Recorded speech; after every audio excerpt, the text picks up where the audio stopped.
I was introduced to Semia by our mutual friend, Walt, who's a peony and cut flower grower up in Vermont. Walt thought we would be a good fit for a lot of different reasons. And so we met and have to say, pretty much hit it off right off the bat. The collaboration between White Flower Farm and SEMIA Studio is special because we care about the same things. We care about quality. We care about delivering a really special product. I remember the first time we made it into your catalog, okay? To see our name in your catalog was like, whoa. We would sit together with the White Flower catalog when I was a little girl and circle things and pick what we wanted. We grow plants. She assembles and arranges and designs cut flowers. But what we deliver to our customers, I think, is very similar. It's joy, it's surprise.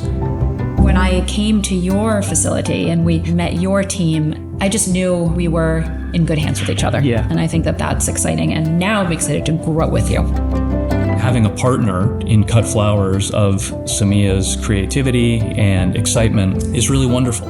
She does for her customers what we aspire to do for ours, and so the partnership is very easy. We're melding our two missions to bring nature into people's lives, and it's just been a joy for me to watch.